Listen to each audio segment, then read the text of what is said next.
Okay, so hopefully this will solve the issues we've been having, getting everything updated and, uh,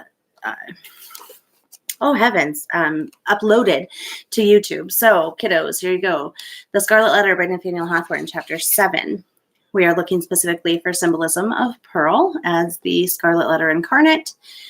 Any color symbolism, color mention, color motif, color anything specifically for this chapter. And then any motifs that we've picked up on in the past, we will continue. That's so fun when you have curls. All right, the Governor's Hall. Hester Prynne went one day to the mansion of Governor Bellingham with a pair of gloves which she had fringed and embroidered to his order, and which were to be worn on some great occasion of state, for, though the chances of a popular election had caused this former ruler to descend a step or two from the highest rank, he still held an honorable and influential place among the colonial magistracy. Another and far more important reason than the delivery of a pair of embroidered gloves impelled Hester at this time to seek an interview with a personage of so much power and activity in the affairs of the settlement. It had reached her ears that there was a design on the part of some of the leading inhabitants cherishing the more rigid order of principles in religion and government to deprive her of her child. So we have a big reason here, and that reason is because they were threatening to take away Pearl, and we need to figure out why that is. On the supposition that Pearl, as already hinted, was of demon origin, these good people not unreasonably argued that a Christian interest in the mother's soul required them to remove such a stumbling block from her path. If the child, on the other hand, were really capable of moral and religious growth and possessed the elements of ultimate salvation, then surely it would enjoy all the fairer prospect of these advantages by being transferred to wiser and better guardianship than Hester Prynne's. Among those who promoted the design, Governor Bellingham was said to be one of the most busy.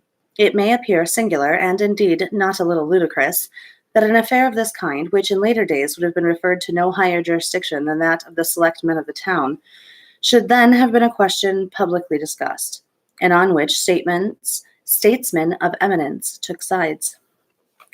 At the epoch of pristine simplicity, however, matters of even slighter public interest and of far less intrinsic weight than the welfare of Hester and her child were strangely mixed up with the deliberations of legislatures and acts of state. The period was hardly, if at all, earlier than that of our story, when a dispute concerning the right of property in a pig not only caused a fierce and bitter contest in the legislative body of the colony, but resulted in an important modification of the framework itself of the legislature. Full of concern, therefore, but so conscious of her own right that it seemed scarcely an unequal match between the public on the one side and a lonely woman backed by the sympathies of nature on the other, Hester Prynne set forth from her solitary cottage. Little Pearl, of course, was her companion. She was now of an age to run lightly along her mother's side, and, constantly in motion from morn till sunset, could have accomplished a much longer journey than that before her. Often, nevertheless, more from caprice than necessity, she demanded to be taken up in arms, but was soon as imperious to be let down again, and frisked onward before Hester on the grassy pathway, with many a harmless trip and tumble. As he's describing Pearl at this time, I would assume that she is of a toddler-ish age. We haven't gotten an update on the time jump yet, but the way that she tumbles, falls, but frisks about, could go on a longer journey, plays morning and night. I would assume that she's at least 3.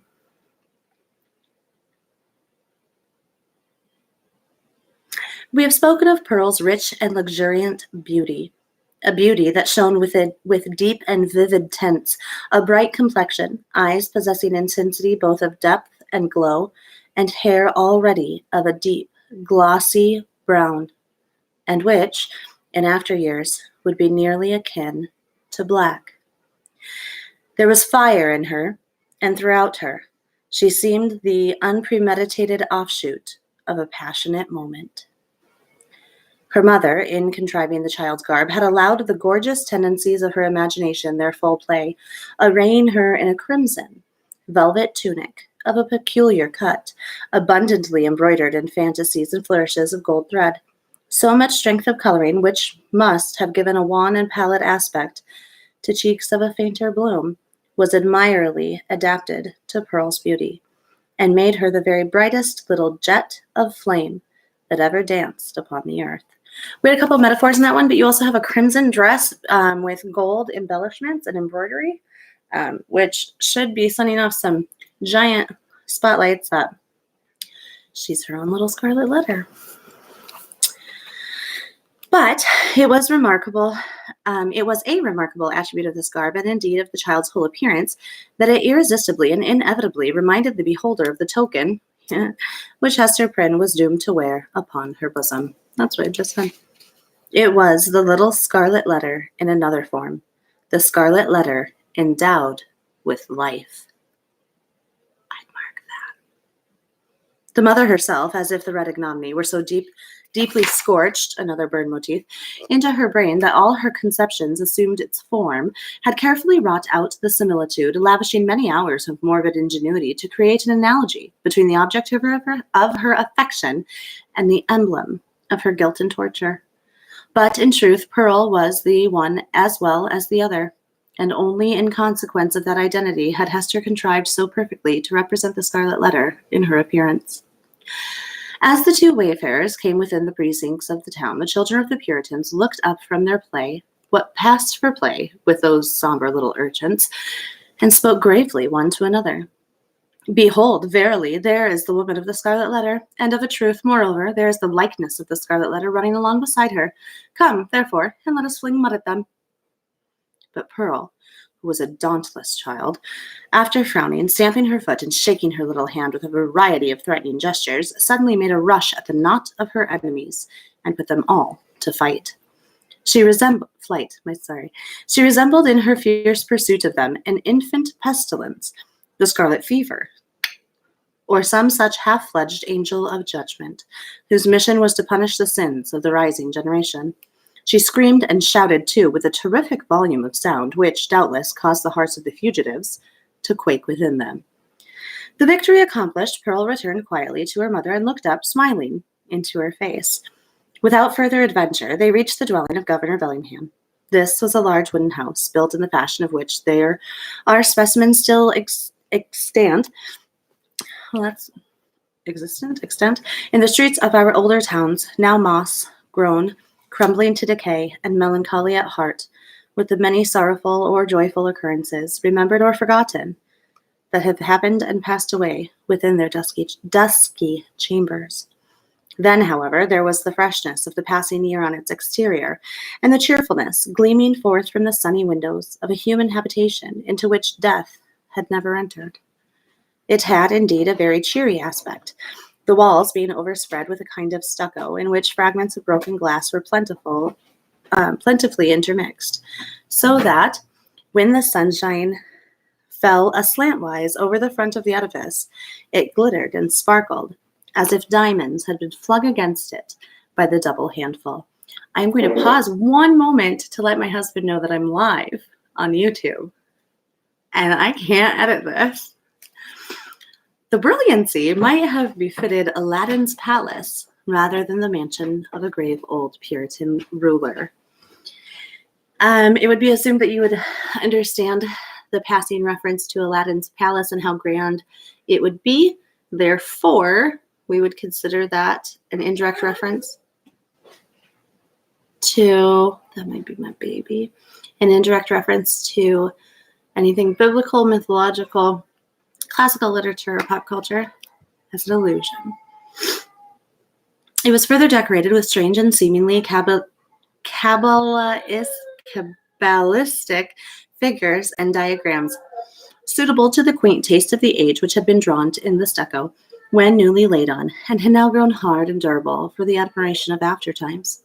Pearl, looking at this bright wonder of a house, began to caper and dance, and imperatively required that the whole breadth of sunshine should be stripped off its front and given to her to play with. No, my little Pearl, said her mother. Thou must gather thine own sunshine. I have none to give thee. They approached the door, which was of an arched form, and flanked on each side by a narrower tower or projection of the edifice, in both of which were lattice windows, the wooden shutters to close over them at need. Lifting the iron hammer that hung at the portal, Hester Prynne gave a summons, which was answered by one of the governor's bondservant, a free-born Englishman, but now a 7-year slave. During that term, he was to be the property of his master, and as much a commodity of bargain and sale as an ox or a joint stool. The serf wore a customary garb of serving men at that period, and long before, in the old hereditary halls of England. Is the worshipful Governor Bellingham within? Inquired Hester. Yea, forsooth, replied the bondservant, staring with wide open eyes at the scarlet letter, which, being a newcomer in the country, he had never before seen. Yea, his honourable worship is within, but he hath a godly minister or two with him, and likewise a leech. Ye may not see his worship now. If you think about it, the leech is another term for, yeah, you guessed it. So she ventures out and she's about to finally stand up for herself, and guess who's going to be there? Nevertheless, I will enter, answered Hester Prynne, and the bondservant, perhaps judging from the decision of her air and the glittering symbol on her bosom that she was of great lady in the land, offered no opposition. So the mother and little Pearl were admitted into the hall of entrance, with many variations suggested by the nature of his building materials, diversity of climate, and a different mode of social life. Governor Bellingham had planned his new habitation after the residences of gentlemen of fair estate in his native land. Here, then, was a wide and reasonably lofty hall extended through the whole depth of the house, and forming a medium of general communication, more or less directly, with all the other apartments. At one extremity, this spacious room was lighted by the windows of the 2 towers, which formed a small recess on either side of the portal.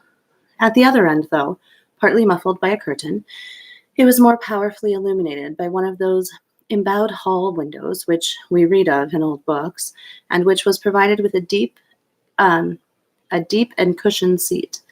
Here, on the cushion, lay a folio tome, probably of the Chronicles of England, or other such substantial literature, even as in our own days we scatter gilded volumes on the center table to be turned over by the casual guest. The furniture of the hall consisted of some ponderous chairs, the backs of which were elaborately carved with wreaths of oaken flowers, and likewise a table in the same taste, the whole being of the Elizabethan age, or perhaps earlier, and heirlooms transferred hither from the governor's paternal home. On the table, in token that the sentiment of Old English hospitality had not been left behind, stood a large pewter tankard, at the bottom of which, had Hester or Pearl peeped into it, they might have seen the frothy remnant of a recent draught of ale. On the wall hung a row of portraits representing the forefathers of the Bellingham lineage, some with armor on their breasts, and others with stately ruffs and robes of peace. All were characterized by the sternness and severity which old portraits so invariably put on, as if they were the ghosts rather than the pictures of departed worthies, and were gazing with harsh and intolerant criticism at the pursuits and enjoyments of living men. This is a great example of visual imagery. If you are annotating your entire text for any device, literary device use, he is describing to the point where you can actually visualize it and see it in your head. We also have, after the Bellingham lineage, some with armor on their breasts, others with stately ruffs and robes of peace, which they don't necessarily contradict each other, but it's saying that you have those 2 groups within the same family line, and they played 2 different roles. And it's kind of like, well, which one is Bellingham going to be? At about the center of the oaken panels that lined the hall was suspended a suit of mail, not, like the pictures, an ancestral relic, but the most modern date, for it had been manufactured by a skillful armorer in London, the same year in which Governor Bellingham came over to New England. There was a steel headpiece, a cuirass, a gorget, and greaves, I have no idea what those words are, with a pair of gauntlets, I've heard that, and a sword hanging beneath, all, and especially the helmet and breastplate, so highly burnished as to glow with white radiance and scatter an illumination everywhere about upon the floor. Using my context clues, seeing that they had just talked about armor and the fact that I've at least heard of chainmail, I would assume that since all of these words have something kind of reminiscent of like armor, I would assume that suspended is some type of armor, mail, the chain, I would guess, for Governor Bellingham that he had commissioned. And so even though I don't know what those words are, I don't feel like I'm missing out on understanding by not looking them up, because I'm assuming that they are specific jargon, like words specific to that industry. And so if anything comes up later about armor, I might go back to make sure I have a firm understanding. But for right now, I would probably choose to keep reading and not get too hung up on those details. This bright panoply was not meant for mere idle show, but had been worn by the governor on many a solemn muster and draining field, and had glittered, moreover, at the head of a regiment on the Pequod War. For though bred a lawyer, and accustomed to speak of Bacon, Coke, Noy, and Finch, and his professional associates, the exigencies of this new country had transformed General Bellingham into a soldier, as well as a statesman and ruler. I apologize for my lack of enunciation tonight. So we kind of had our question answered. Is he going to be a man of war or a man of peace? And this last paragraph has stated that he's kind of both in the New World. He's had to take on both of those airs. So little Pearl, who was as greatly pleased with the gleaming armor as she had been with the glittering frontispiece of the house, spent some time looking into the polished mirror of the breastplate. "Mother," cried she, "I see you here. Look, look." Hester looked by way of humoring the child, and she saw that, owing to the particular effort of this convex mirror, the scarlet letter was represented in exaggerated and gigantic proportions, so as to be greatly the most prominent feature of her appearance. In truth, she seemed absolutely hidden behind it. Pearl pointed upwards also, at a similar picture in the headpiece, smiling at her mother, with the elfish intelligence that was so familiar an expression on her small physiognomy. That look of naughty merriment was likewise reflected in that mirror, with so much breadth and intensity of effect that it made Hester Prynne feel as if she could not be the image of her own child, but of an imp who was seeking to mold itself into Pearl's shape. Pearl is often referred to in several words that are synonymous with little devil, fairy sprites, wisps,